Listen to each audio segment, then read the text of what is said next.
This world is beautiful and you are only visitor here. આ ગ્રહ, આ પૃથ્વી એ અત્યંત સુંદર છે અને તમે અહીં યાત્રી છો, મુલાકાતી છો. આપણે આ પૃથ્વીના માલિક નથી. આપણે અહીંયા પ્રવાસે આવ્યા છીએ, આપણને અનુકૂળ આપણા સમય મર્યાદા માટે.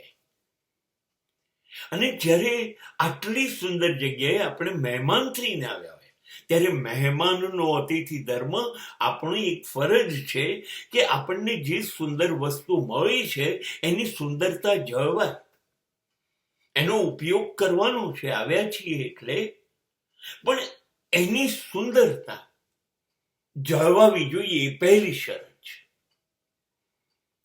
આપણે આટલી સરસ પૃથ્વીને બગાડી ન શકીએ.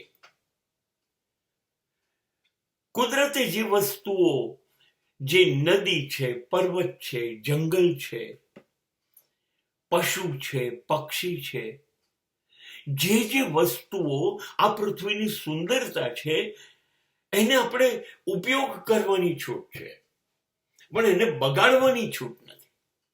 મોટાભાગનાનો આ સ્વભાવ છે, એને ખરાબ કરી કાઢે છે. આપણે આપણી બધી નદીઓ બગાડી કાઢી, આપણે જંગલોને નુકસાન પહોંચાડી રહ્યા છે, આપણે પર્વતોને નુકસાન, આપણે સમુદ્રને ખરાબ કરી રહ્યા છે, આપણે કુદરતની સંપત્તિ ખરાબ કરી રહ્યા છે.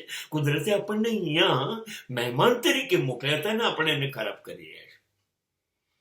મહત્વની વાત તો એ છે કે આને તમારે બહુ સાચવવાની છે, બહુ જ સાચવવાની છે. તમે એની સુંદરતા વધારી ના શકો તો ચાલશે, પણ ખરાબ નથી કરવાની. કારણ કે થોડોક સમય પછશે, તમારો સમય અહીંયા જીવવાનો પૂરો થશે અને તમે આ ગ્રહ છોડીને જતા રહેશો. પણ પછી તમારી પાછળ પણ તમારી અથવા બીજી અનેક પેઢીઓ આ પૃથ્વી પર આવવાની છે. એ પૃથ્વી પર એ પેઢી જે નવી આવવાની છે એનો હક છે. હવે એ પેઢી માટે આપણે આ પૃથ્વીને સાચવવી તો પડશે, સુંદરતા તો રાખવી જ પડશે. આપણે એને બગાડી દઈશું તો આવનારી પેઢી માટે આ પૃથ્વી કે આ ગ્રહ સુંદર નહીં રહે. તો આપણે આપણી પેઢી માટે પણ આવવાની છે, એના માટે આ સુંદરતાને સાચવવી પડશે અને જાળવવી પડશે. સાચી વાત તો એ છે કે મહેમાન આવ્યા અને એ જાય ત્યારે લોકોની યાદમાં વસી જવા જોઈએ કે કેટલા સારા માણસો હતા, કેવી સરસ રીતે રહ્યા હતા.